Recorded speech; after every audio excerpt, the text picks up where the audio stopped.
Hello, everyone. Welcome to the Until Jacksonville podcast. I'm your host, Andrew Main, and I'm so pumped to talk about all the football from last weekend to next weekend. It felt like last week was absolutely loaded, which it was. It was a great weekend of college football. And then we go, okay, well, what's the next week? And this week is also loaded. I think there's 5 ranked matchups in this week. I am super excited for them. Going to jump straight into them. Going to jump into some of these week 6 predictions that I had from last week. Tell you where I was wrong, tell you where I was right, and we'll kind of go over those quickly. I'll try not to spend too much time on them because I have, for this next week, I think 7 games to break down. So try not to have this be a super long podcast because when you're talking solo, it is just hard at a certain point just to keep going and keep the juices flowing, all that fun stuff. So I'm rambling a little bit, I guess, right now. So I probably jump straight into it, save the vocal cords, but first going to get a quick swig of water. And let's jump right into this. So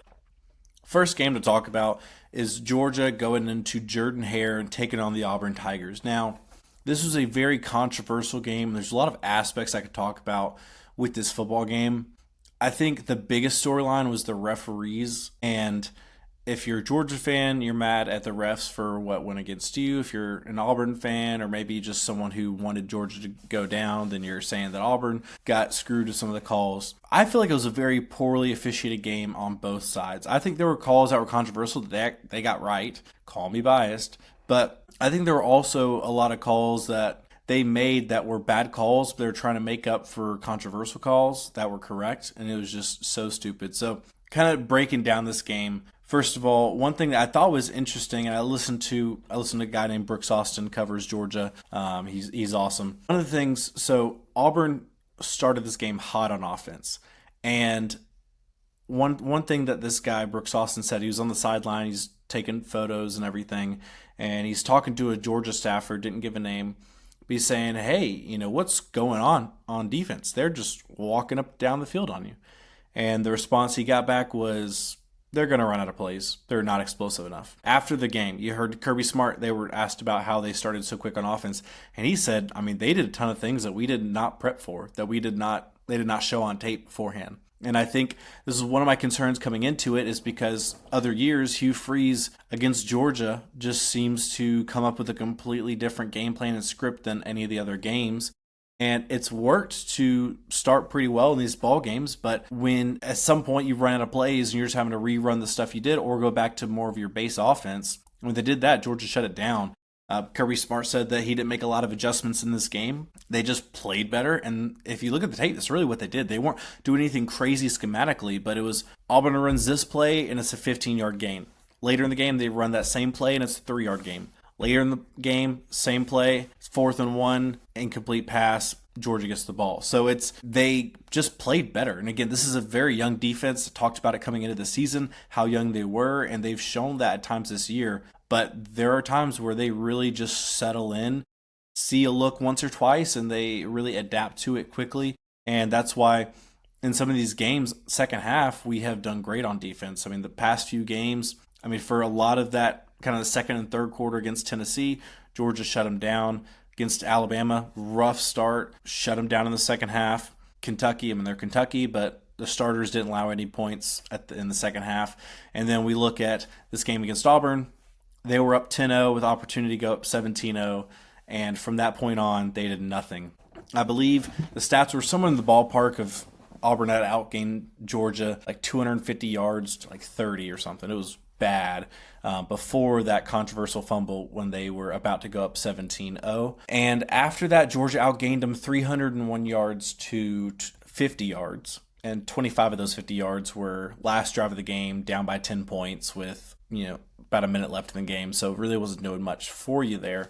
But I guess I will kind of hit on some of these calls that everyone's talking about just to kind of go over them. I don't have any visuals on me here, so we're just going to talk about it, but I'm sure everyone who either watched the game or has any type of social media knows exactly what I'm talking about with these. The biggest one people talked about was the fumble on the goal line for Auburn. And if you watch the play, and I know a lot of people were posting one specific screenshot going, hey, look, the ball's past the plane, and they draw a line all the way through it. Looking at one still shot does not show that play very well, because the thing people are focusing on is, so there's 2 inside linebackers who punch the ball out. First one is C.J. Allen, The other one was Raylan Wilson. People were focusing on the second punch out by Raylan Wilson, but if you watch the play, he's driving, he's not to the goal line yet. Before he makes it to the goal line, CJ Allen punches the ball loose, and he does not have possession. It's bobbling all around, does not have possession at all, but the ball does cross.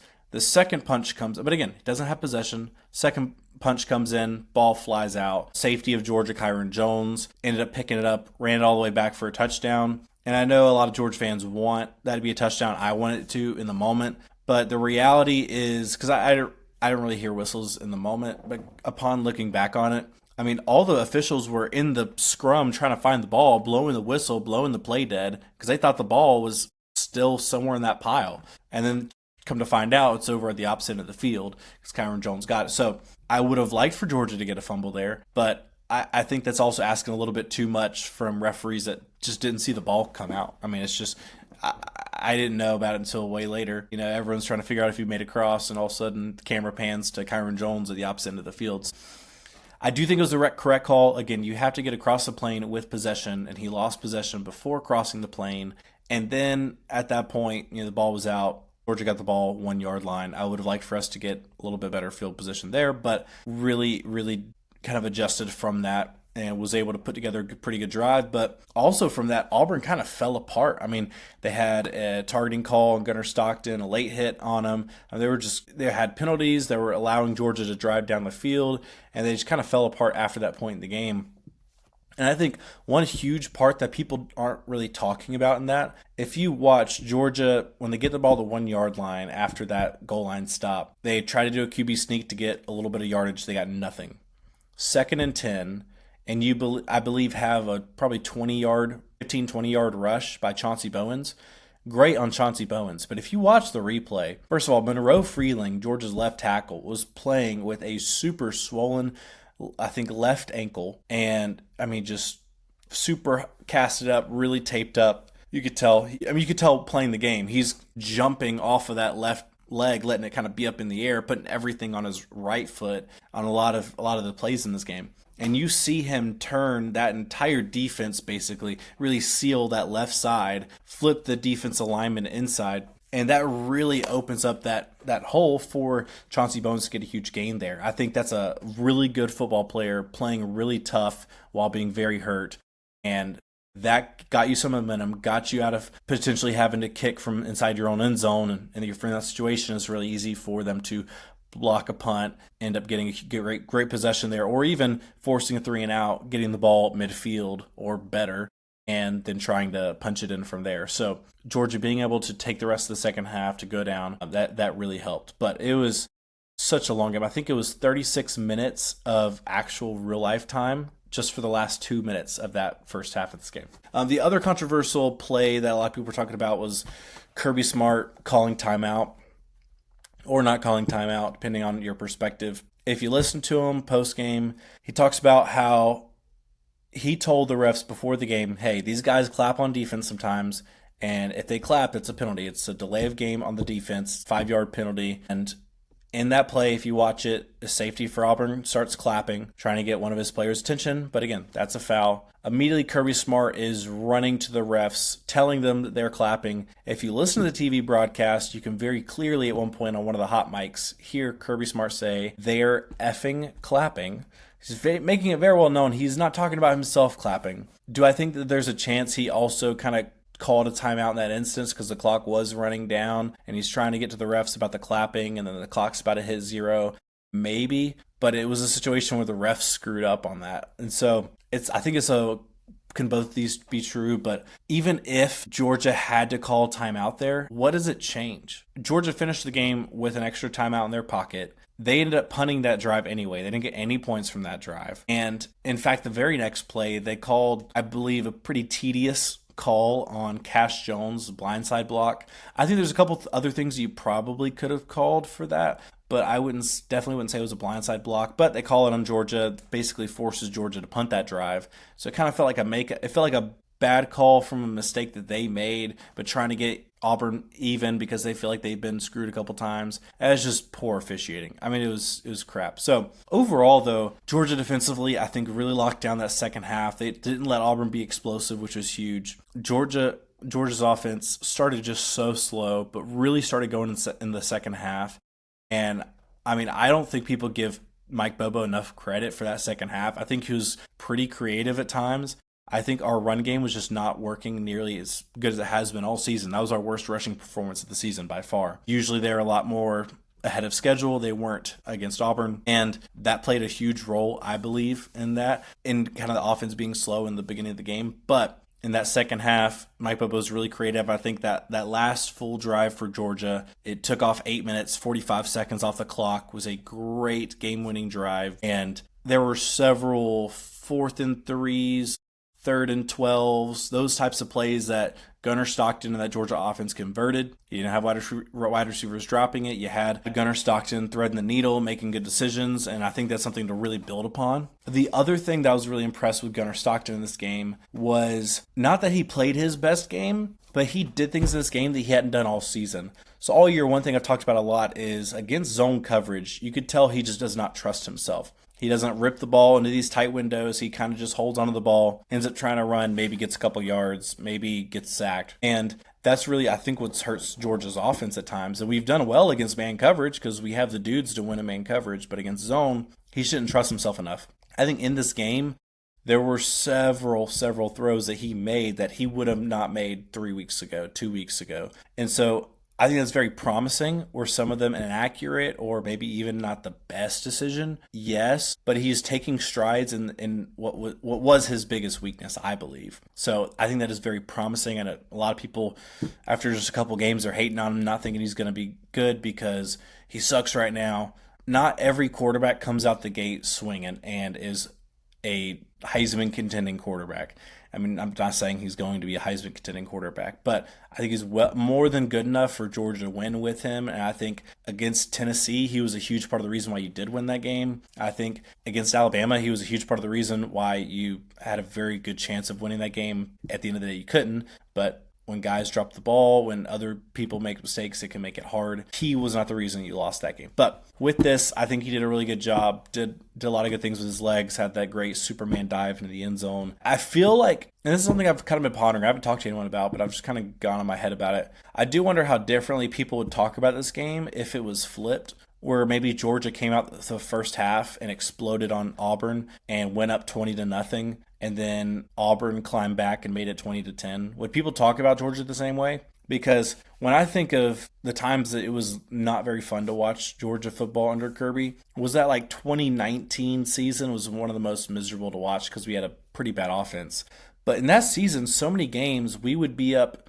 I mean, at Auburn in 2019, we went up, I think it was 21-0, and the final score was 21-14. It felt like all these games against Florida that year, it was, I believe, 28-0 Georgia, ended up being 28-21 Georgia, where we'd get on these leads, but the offense just kept going 3 and out. The defense stayed on the field, they got tired, and the other teams kept climbing back, but you hoped you had a big enough lead for it not to matter. But Georgia has done a much better job of not being that way, and we very much are a second half team. And even in that game, the whole first half, it was miserable to watch. But we got a halftime. I was like, I cannot believe that we played about as bad of a first half as you could, and you're down 7 points. Now, I feel like there's a lot of games this year where Georgia fans have said, man, that was the worst half of football you could have played, but yada, yada. We're only losing this much. We're ahead by 3, or we're tied, or whatever. So I think it'd be great to start off fast. I do think it's hard when you're everyone's Super Bowl. I think when teams constantly do things that they haven't done all year and they save that type of stuff for you, I mean, you're the one with targeting on your back, and it's going to make you hard, but how you adjust from those is going to be huge. So I'm excited to see what Georgia kind of does from here, how much they're able to adjust both offensively and defensively, and making sure to have good, quick starts, especially because this week you'll need it because you're going up against a great defensive mind in Lane Kiffin, which I will get to that game here in a second. But did pick Georgia in that game, so I was correct there, so that was cool. Going to talk about South Carolina going to Baton Rouge, Louisiana. This game was pretty interesting kind of going into it. I thought both teams' offensive lines were not very good, and I thought this had a good chance of being an ugly game. Finals 20-10. Honestly, could have been a lot worse because LSU turned the ball over within the 5 yard line twice, about a punch in the end zone. I think you can't do that. I think Garrett Nussmeier did really bad in those situations. They had their best running day of the season, but still was, I think it finished at 166 yards. Not great. I think the biggest thing here was that South Carolina's offense is just so bad. I mean, they had an explosive run for a touchdown. Other than that, they had very little to no offense the rest of the game. I think their offensive line play has absolutely killed them all season, and it's another game they lose, and you think, how the heck is the offense just this bad? Now, I did pick LSU to win this game, so I was right there. I kind of hoped that South Carolina would put it more of a fight, but they just didn't. They looked bad offensively, and they have for most of the season, I would say. So I was pretty disappointed there, but I at least wanted to see a good game there. And I obviously live in Columbia, so I have a lot of very depressed South Carolina Gamecock fans. So life's a little bit more fun when everyone enjoys football. And you talk to a South Carolina football fan up here, they never say, yeah, I'm a Gamecock. It's more of a, well, I'm a Gamecock. So, yeah, life's tough. They don't say it with a smile on their face. That was a fun game to watch overall, but also pretty messy at the same time. How many games is LSU going to play at home at night? That's what I want to know. It feels like every time they have a home game, it's 7:30, 7:45 kick. I just want to know how they do it. I don't know their secret. I'd love to know, though. But I'm going to put a ton of time on this. I mean, it was a pretty straightforward game. South Carolina had no offense. LSU had a decent offense. Turned the ball over a couple times, so it could have been a lot uglier than it was. But I think South Carolina just needs an offense. They need better offensive line. Probably need a better guy calling plays. Those are my two takes there. This also is a pretty straightforward one. Ohio State blew out Illinois. I didn't even watch this game. I was watching other games and then looked at the score, tried to kind of keep an eye on it just in case it was interesting. As soon as Ohio State went, so they were up 3-0, and I thought, okay, maybe. As soon as they went up 10-0, I just had it in my heart that Ohio State's going to win this game. And Illinois made it a little bit interesting, but it was you never felt like they're going to come back and win that game. Ohio State's defense is so good. Their offense is as good as they want it to be. When they don't need it to be, they kind of hold the reins back. When they need to score, they score. Ohio State, at this point in the year, I had been saying Oregon was the most complete team. Obviously, they lost to Indiana, which we'll talk about later. But as of right now, Ohio State would be my number one team in the country. They're a team that I would not want to play as a Georgia fan. They just are a really good football team right now. They're firing on all cylinders. They're running the ball well. They're playing great defense. Julian Saint is playing good. They're not asking too much of him, though. But by the time the year's over, we get towards the postseason, I think that they'll ask a little bit more of him. And hopefully for their sake, he's ready for that. But Ohio State thought they'd win this and wasn't very much of a shocker there. I was incorrect about the Missouri Tigers taking down Alabama. Now, even when I talked about this game, I was like, I think Alabama probably will win, but I'm going to pick Missouri just because I want them to win. And they had a chance early in that game. And I'll tell you, the moment that changed how I felt about the game, I believe it was 7-0 Missouri at the time. And they had a great drive against Alabama defensively. Alabama had a couple negative plays. They were about to be in a probably 3rd and 30, or I think it was on 3rd and forever. They stopped him short. But then you have a guy taunting afterwards, unsportsmanlike conduct, just being stupid. And that's 15-yard penalty, automatic first down for Alabama. That drive ends in 7 points for them. I think if you don't do that, you have a lot more momentum. You hopefully score right after that with great field position.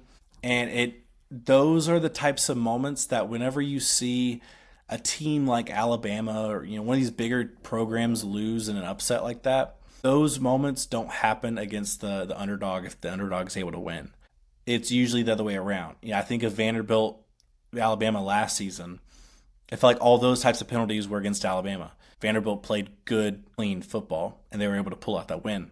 I feel like Missouri had to play good, clean football and not shoot themselves in the foot. They wanted to win this game, and they did not do that at times. They had some bad penalties. I think the biggest factor in that, which has really been the biggest factor for Alabama all season, was converting on 3rd and long, converting on 4th and long. I mean, to close the game, there was a throw he made on 4th and 8, like a corner route right on the sideline. Absolutely perfect, amazing catch as well. It's so disgusting to watch. They've had a better run game lately with Miller, Jam Miller.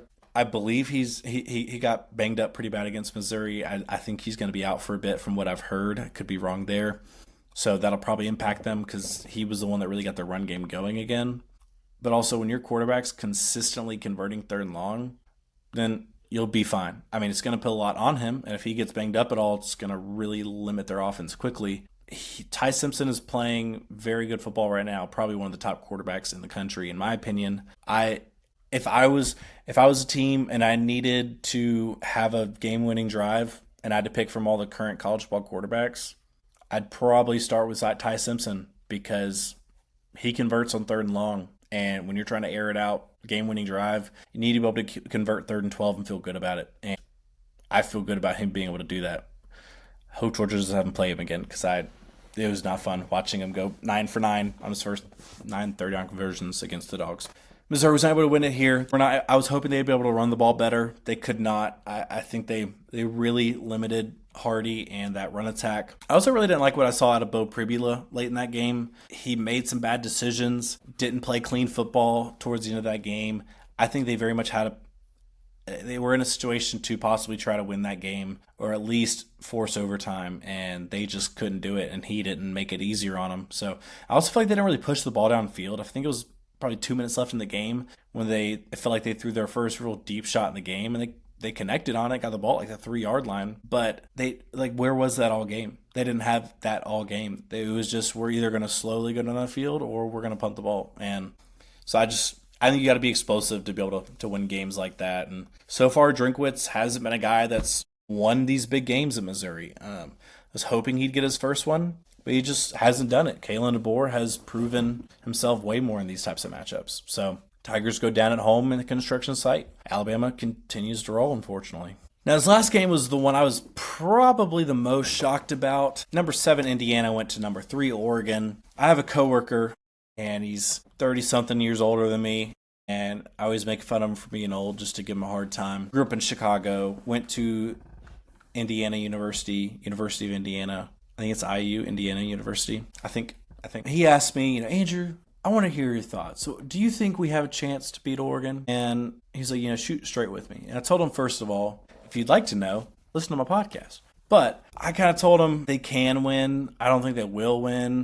Is their offense able to do enough? Possibly. But I think what's most likely is that Oregon's more physical. They have a better defense. They're able to control the game. They're at home.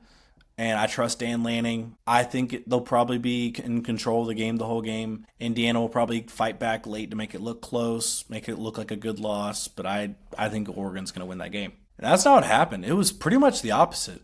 I mean, Indiana brought the physicality to Oregon. They were the more physical team. They played really good on offense. It felt like the whole game they were in control. They would have a lead, and then as soon as Oregon would find a way to tie it up, Indiana would go right down the field and score a touchdown. And, they throw a pick six. Oregon has the momentum. We're just going to go march down the field, score another touchdown. And they were able to just control the game all game. It always felt like Oregon was chasing them, and they just couldn't get ahead. As soon as they try to tie it up, Indiana would respond, which that's winning football, and that's a sign of a really strong program, in my opinion. When you're able to have those situations, especially on the road, it's so hard. I mean, Autzen Stadium is insane. So huge credit to them. I was not a believer in Indiana this season. That has completely flipped for me. I texted my coworker after the game, after telling him obviously they had no chance to win probably. After the game, I texted him. I said, so to answer your question, yeah, I think Indiana has a chance to win. So tried to cover myself a little bit there. But he got a good laugh about that. But Indiana, they seem legit, and they don't play a ranked opponent the rest of the season. They're going to play Penn State at some point, but obviously that program is a dumpster fire, which is not even on my show sheet to talk about, but James Franklin getting fired is quite wild to me. But my outlook on James Franklin at Penn State for several years now has been, you beat the teams you're supposed to, you lose to the teams you're supposed to. That's just who James Franklin is. He's going to be 10-2, but in the expanded playoff era, that's good enough. You just need to hope you can get lucky in the playoffs. And they were able to do that last year, and this year they lost to Oregon. Kind of felt like this is the same old Penn State. Then they lost to a bad UCLA team who just fired their coach. Then they lost to Northwestern at home. Oh, man, I was checking the score of this game at one point just to see, and it was early in the game, but Northwestern was up like 3-0, and I was like, ugh. let's see what happens here. And then I end up seeing the score late, 22-21 Northwestern. Bad loss. And I hate to hear her Drew Aller got hurt. Expected to miss the rest of the year. You hate to see it for a guy like that. Could have possibly gone to the NFL early last year. Came back. Wanted to take the next step with the program. In my opinion, still needs to play a lot of football to be able to be a NFL caliber quarterback. I still don't think he's that at all. I think he has a lot of room to grow. He has the tools to maybe be that one day, but we haven't seen that from him. Missing the remainder of this season really hurts him, and it really hurts Penn State going on forward through the rest of this year. Felt like Penn State was pushing all their chips in for this year, and it has just looked horrible. But back to Indiana, Oregon. I picked Oregon. I was wrong. Indiana is a legit contender now, in my opinion. They will most likely be undefeated in the regular season and then match up against probably Ohio State in the Big Ten Championship game. So never saw that coming. Huge, great job by Indiana, Coach Cignetti, and the Hoosiers. Let's move on to the Week 7 games. I still have 2 more games from last week to talk about. So I'll try to be short and sweet with these. Red River, Oklahoma, Texas. Was so excited about this game. Started out about like I thought it would. Defense is doing a lot on both sides. Offense is struggling, but Oklahoma's controlling the game. They're not able to punch it in for the end zone, though. They end up up 6-0. Texas ends up scoring 23 unanswered to end the game. I think the biggest thing sounds like an excuse maybe for Oklahoma, which I picked Oklahoma, so I was wrong here. But John Mateer clearly was not close to 100%. I mean, he had a broken hand, had surgery. His hand was bleeding the whole game. Towel covered in blood, his pants covered in blood. Every time he took a hit, every time he threw the ball, he's looking down at his hand. It was just, it was hard to watch. And I think that impacted them so much. I think Oklahoma also rushing the ball has been horrible this year, unless John Mateer is a part of the run game. Like against Michigan, they ran the ball great. I think he had 19 carries in that game. He is so much of their offense. He is one of those players that if you removed him from his team, they are much worse. If you have him on that team, they are much better. So I think him at 100%, Oklahoma's a legit team. He's not 100%, so my stock's gone down a good bit for them short term. So they just weren't able to consistently move the ball. Texas eventually did start getting some momentum going on offense. Also got a punt return for a touchdown at one point. The biggest thing to me was Wisner, their running back. He was the player of the game, in my opinion. Several explosive runs, several just staying ahead of the sticks runs. I mean, he was by far the best playmaker on the field that day.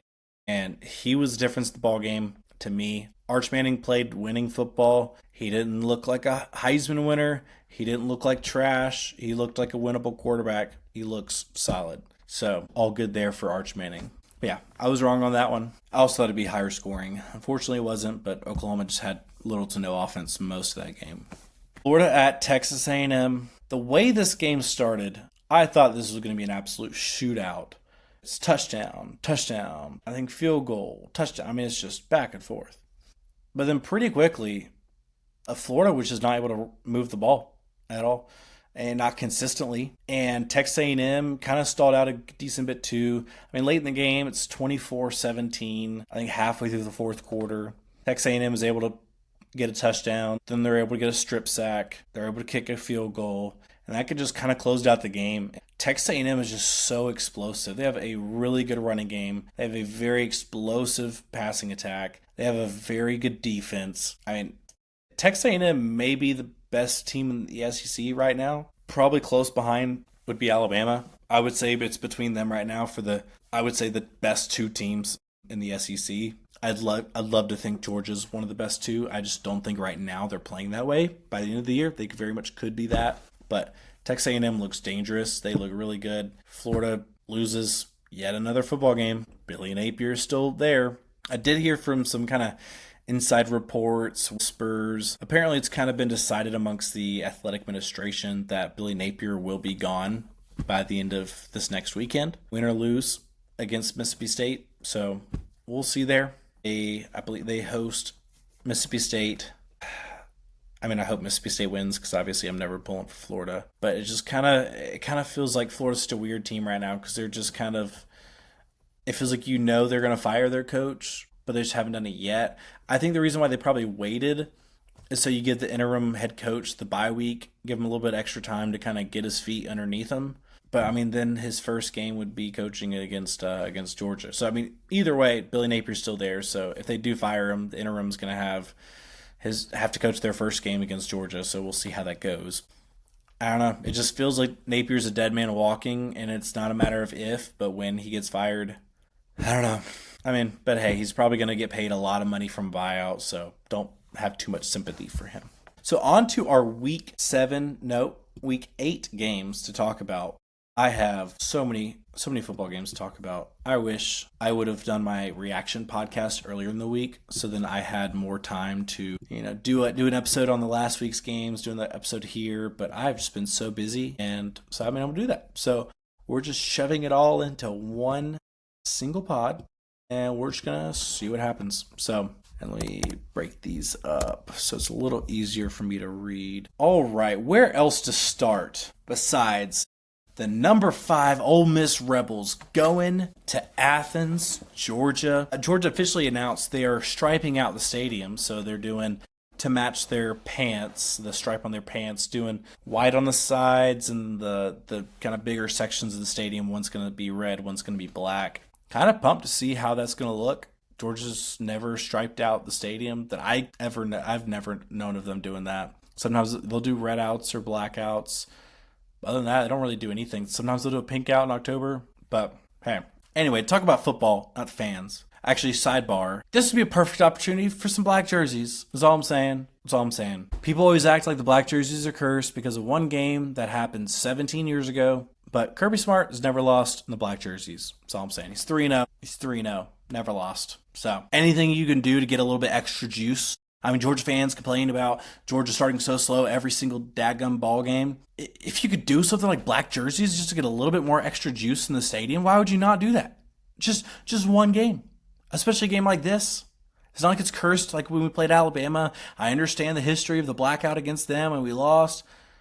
I mean, and don't let them get hyped for it over the course of the week and use it as extra motivation. Do it as a surprise. Just let the Georgia Bulldog players run out in black jerseys on game day, and everyone go, "What the heck is happening? I had no idea this was happening. This is so cool.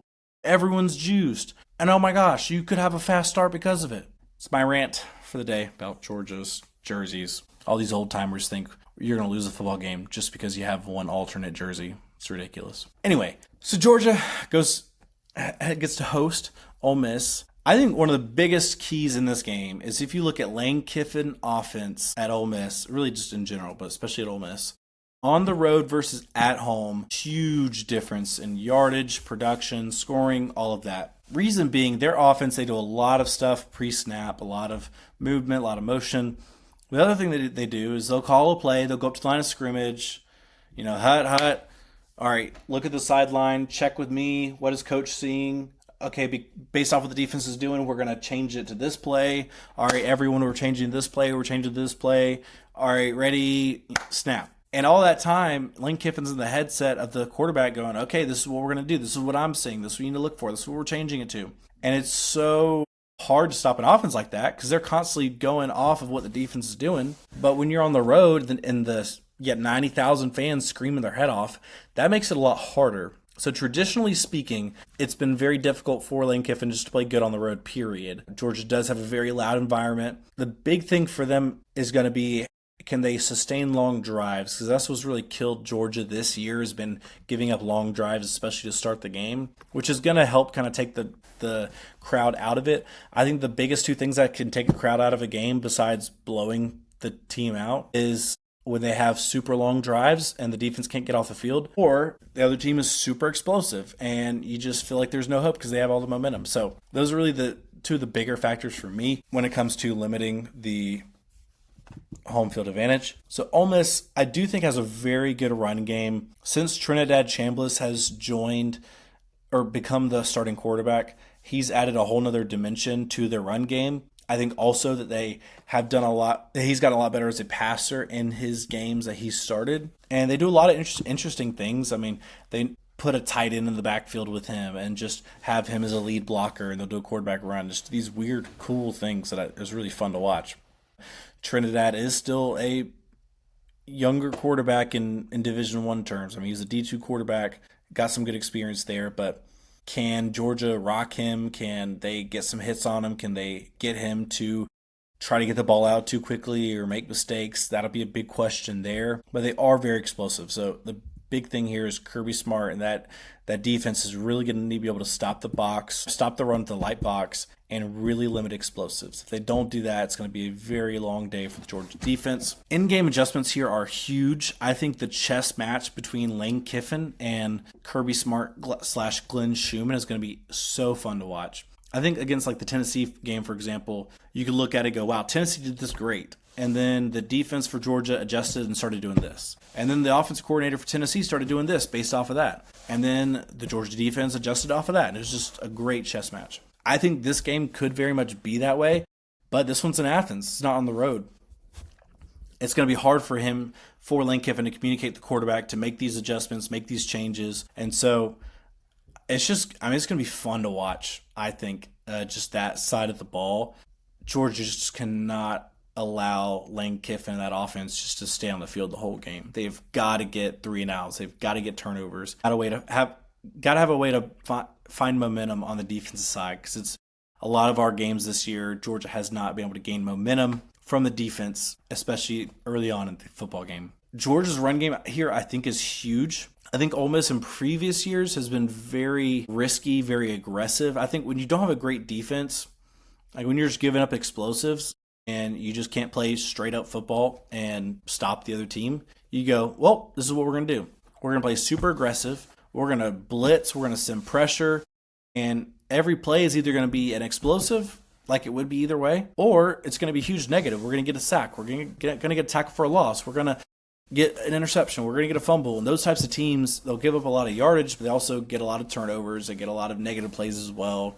That's what it depend on. Well, recently, Ole Miss football, this year specifically, is a lot more conservative than they used to be. And it's because they have better players than they used to. So if they aren't loading the box, they aren't playing super aggressive, Georgia's probably going to be able to run the ball. Besides Auburn, they were able to run it consistently against anyone. In this football game, if our defense can get off the field and Georgia can move the ball like I think they will, I mean, they can run for 200 plus against this Ole Miss team, I believe. And if you're able to do that, it's a lot less pressure on Gunnar Stockton. But again, I think he's played better game by game. I think he's really improving. I think Georgia's going to win this game. Obviously, I'm a Georgia fan, so I'm heavily pulling for him here. But I think the Dawgs find a way at home. I think Ole Miss is probably going to start somewhat hot, like everyone starts hot against Georgia. I mean, when we played them in Athens a couple of years ago, it was very similar. It was like 21-21. The final, I think, was like 52-21. I mean, Georgia really just kept scoring. So I don't think Georgia's offense is going to do that type of number. But I do think this is a game that it's going to be very back and forth. Maybe even Georgia's losing early in the game. But I think the second half, Georgia controls them. They control the clock, they control the ball, and they control the momentum. So I do think Georgia squeaks out a win here against the Rebels. Tennessee at Alabama. Third Saturday in October, the cigar game.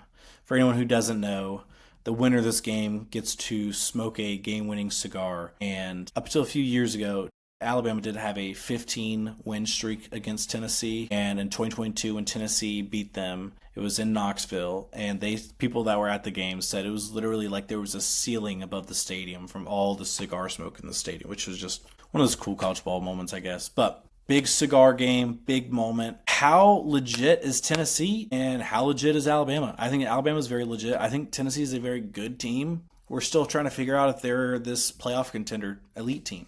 I think Joey Aguilar has been a great addition to this roster. I've talked a lot about that first couple weeks of the year. All of that still remains true on my end. I do think the home field advantage here is huge. Alabama home field environment is really good. It's really loud, very fun from what I hear, just being a part of it. But what can really change, what I said earlier, what can really change the team, really the crowd getting involved in it, is when you're able to move the ball kind of slowly but surely, just stay on the field on offense. And they're having to yell every play, it feels like. Or when you're really explosive. And I think Tennessee is very explosive. And obviously they showed that against Georgia.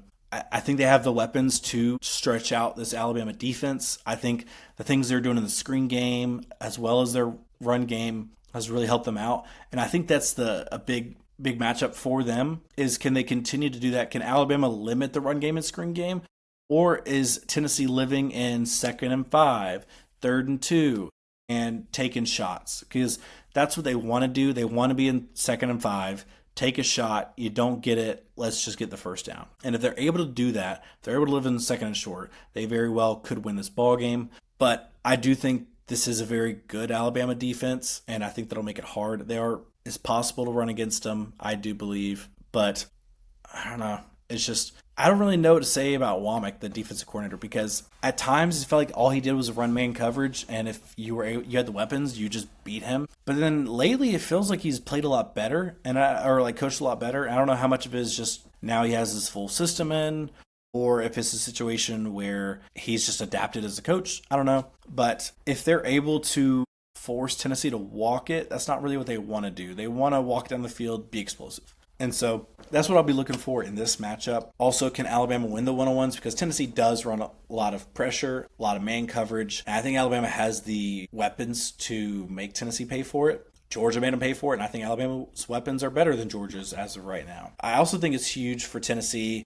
One, can they force 3rd and longs for Alabama's offense? With Jam Miller being out, being injured, their run game I think is going to be limited. So if they can limit the run game, that helps. But also, does Ty Simpson just play on time, slowly move the ball downfield? That'll be a big factor. But the biggest factor really to me is, what's Ty Simpson look like on 3rd down? When you do get him into a 3rd and long, does he do what he did against Georgia and just 3rd and 8, 12-yard pass? 3rd and 12, 18-yard pass. 3rd and 8, another 9-yard pass. Just kind of sitting in zone coverage. I'm going to thread the needle into a hole. You want to get man coverage? I'm going to throw it to my guy who I know is going to win. So Ty Simpson playing great on 3rd down and crucial downs. When you need him to be good, he's been good. So can Tennessee force those 3rd and longs, and then can they continue to stop them whenever they do get them to third down? LSU Vanderbilt. Now, a fun stat about this game, but Vanderbilt was a 2.5-point favorite. Does anyone know when the last time that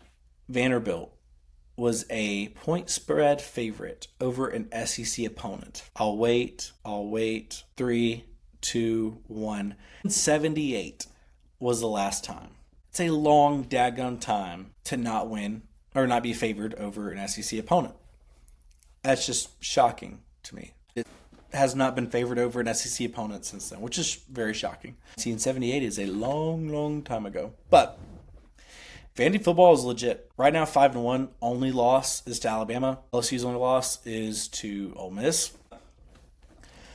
Last time Vandy obviously was favored, 1978. Huge fun stat there. LSU's offense can't run the ball still. I mentioned this earlier. They ran the ball better against South Carolina than they had all year, but it's just still not what they need it to be. And I don't think that could be replicated. And I think also Vanderbilt, did y'all know their run defense is 16th in the country, only allowing 90.8 yards a carry, or not a carry. That's crazy. 90 a game. So they're 16th best in the country stopping the run. And I believe they're one of the very top teams in the country when it comes to team passing attempts against them. The teams throw it against them a lot because they can't run the ball. LSU hasn't been able to run the ball regardless already. They haven't been able to protect Garrett Nussmeier. Garrett Nussmeier has been dinged up this year, and he has not been protected. He's had to force the ball at times and has made bad decisions. Tell me the reason why Vandy doesn't win this game. Oh, and Vandy's been running 6.6 yards a carry. Was a little bit worse against Alabama in that second half, but I think that was just more so Alabama having a good defense and really starting to hone in on what they were doing offensively. But Vanderbilt is explosive, and they have a really good run game. Elias Stowers, I think, is probably the best tight end in the country right now. It's actually two really good tight ends. I think Green for LSU is like 6'8", is a monster. Jump ball, just machine. I think it's going to be a fun game. And also, I want to know how much of a home field advantage there is, because normally Vanderbilt home games are 60% the other team, at least. But this year, they've actually had a home field advantage. It's actually mostly Commodore fans. So I'm excited to see this game. I'm definitely going to be keeping an eye on it. Probably going to be main in this game because I think it's the noon kick. But yeah, I'm gonna pick Vanderbilt. I think they're the better. I think they're a team that's been playing better football consistently on both sides. Now LSU's defense is really good, but I just don't trust their offense at all. Again, I thought coming into the year, I thought this would be a really good offense, but their offensive line has been their biggest weakness. Their run game has been a huge weakness. Protecting Garrett Nussmeier has been a huge weakness, and Garrett Nussmeier has not been what we thought he would be. Give me the Doors. So USC, number 20 in the country, goes to number 13 Notre Dame. I'm going to go ahead and start it off here. USC wins this football game. Why? You'd like to know? Let me tell you why they win this football game. So Notre Dame, the past 4 times that a pope has died, the Catholic school, the Fighting Irish, has gone on to win 9 games the following season. Right now, if they win out the regular season, they will be a 10-2 team. If they lose this game, they're likely to be 9-3. The last 4 times popes have died, Notre Dame has gotten 9 wins, like I said. Those years are 2022, 1978. A lot of 1978 shout-outs tonight. Crazy. Didn't even realize that until just now. But yeah, USC wins this game because of that. So Notre Dame is going to be a 9-win team, and this is really their last losable game of the season. Other than that, USC, what do I say all the time, guys? What travels on the road? A good run game and a good defense. USC has both those, which is crazy because usually Lane Kiffin. Lincoln Riley teams, usually very explosive offensively, little to no defense. He's really transformed that program to now where he's kind of Big Ten to that program in a way. But now they have a really good defense. They're running the ball really great, living in 12 personnel, which is you have one running back, 2 tight ends. They're still explosive like they usually are. Great quarterback play. Mavia. I think it's Mavia. I always mispronounce his name. I always want to say Mavia because of Pavia at Vanderbilt. Mavia, I think is his name. He's been playing really good football. He's looking like a typical USC quarterback. Not quite Heisman winning level, but still doing really well. And also, my question with Notre Dame here is I like CJ Carr a lot. He's been playing a really good quarterback.